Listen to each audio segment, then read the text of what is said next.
My recap of tonight's game is pretty much going to be me screaming about Jonathan Quick.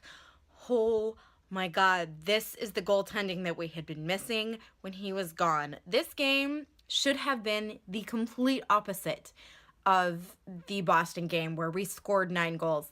They should have been leading us by 9 in the first period alone. Jonathan Quick is a Jedi Knight. I'm really starting to believe this may actually be true. So this is a highlight reel of what he was doing over this game. And I'm not really going to do this recap like the others because pretty much this is what happened the whole game. The Kings took a lot of useless penalties, and Jonathan Quick did things like this and completely bailed us out. This is why the guy won the Conn Smythe Trophy in 2012. This is why we win Stanley Cups. This is why they ask him to be on the Olympic team every year. Jonathan Quick was phenomenal tonight. You would never even know that he had gone out for 3 games with a lower body injury. You would notice, however, that Anze Kopitar was not in this game. He left the first period at the end of last game and did not come back. He is now day-to-day, I believe the official word is, with a lower body injury. And the lack of offense, I'm not going to say it was all Kopi because in the last 4 games we scored 0 goals and then a shorthanded goal and then a power play goal. And in this game, it was a 5-on-5 goal. So I guess while we're talking about that, let's look at the goal. It came in the first period. How? We're still not quite sure because the Predators were out shooting us like 12-4 at the end of the first period, and this was our 4th shot, I believe, on goal. They were just completely running all over us, and then suddenly we win the faceoff. Thank you, Shore, that Shore boy, as he's known affectionately, by Daryl Sutter.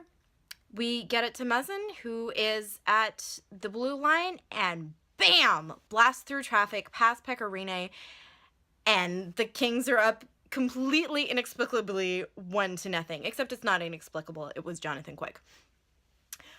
So that was our goal. And then I think it was our 3rd or 4th penalty of the game. This is still in just the first period.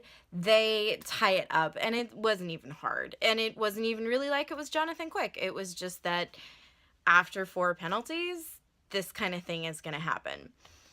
The one I do particularly want to talk about is Andreev's penalty because it was stupid. We had 3 icing calls against the Predators in a row. So it was guys from the Predators who had been on the ice for 3 straight icing calls, and we had the chance to get our best guys out against really, really tired guys. And what does Andreev do? He picks a fight in the neutral zone for no reason. And I'm just sitting there like, what?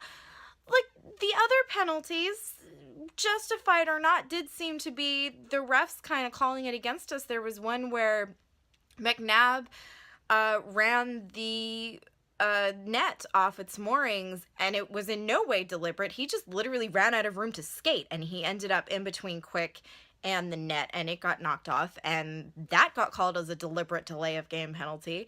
So there was definitely some off refereeing tonight. But Andreev, and I've said this before, I feel like he uses his fighting skills, for want of a better term, because he's not really that skilled at it, to impress someone on the ice. And if he used his, say, scoring skills or face-off skills or hitting skills like McNabb, who I've dubbed McSmash, it would be useful. That was not useful, and in a night of stupid penalties, that was the stupidest, and it just stuck out to me as something we don't need to be doing, especially in a game that was this close. Like I said, if it wasn't for Jonathan Quick, it would have been easily 9-1 against us. But he came through. We kind of evened up in the second period on shots on goal, and a little bit in the third. I think there was one penalty with like literally 5 minutes to go. It was 4:59. The penalty got taken, and I'm just sitting there like, I'm going to be drunk by the time this is over, or in the hospital for my premature heart attacks again. But we killed it, and we go into overtime, and that's when this magic happens. So Tanner Pearson was a healthy scratch like 3 or 4 games ago, I think, like it was. And now he's been regulated to the fourth line after being one of the stars of that 70s line however long ago. And he took that to heart. And he did what you're supposed to do when you're a healthy scratch. You work on your game and you prove yourself on the ice the next game to keep getting yourself in the lineup. And this is his second overtime goal in... I mean, we didn't go into overtime last game, but like the last game we went into overtime in this road trip, Pearson got that goal as well. And I love it. I love seeing this. I love 3-on-3 overtime. We know this. It's so exciting. It's just so much empty ice. And for the first minute of it, it looked again like the Predators had complete control of the play. But again, Jonathan Quick.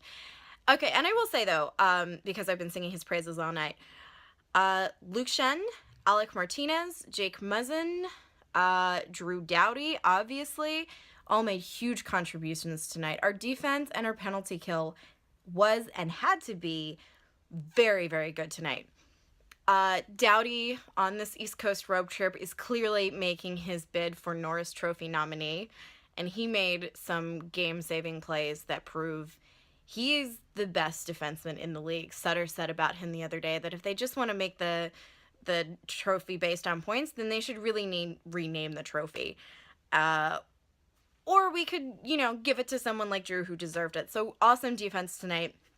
Beautiful goal by Pearson. He is the one that actually strips the puck off the Predators and ends up basically taking it down. I mean, that was all Pearson in that last play.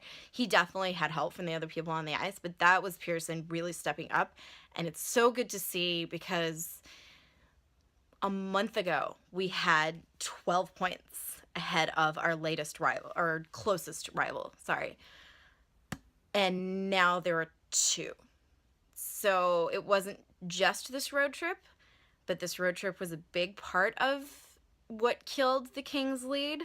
Like Jeff Carter said, they don't have the cushion anymore. They have to win games. And I wish they could do it without having to rely quite so heavily on Jonathan Quick. Hopefully Kopi will be back soon and we can generate a little bit more offense. But until then, it was a very tense game. It was, I hate/loved it because it was some really good hockey by the Kings on the back of some really bad hockey. So either it was tense, it was exciting, it was a great win as far as Pearson goes, and we are finally back at Staples Center next week. I'm so excited to have the boys back.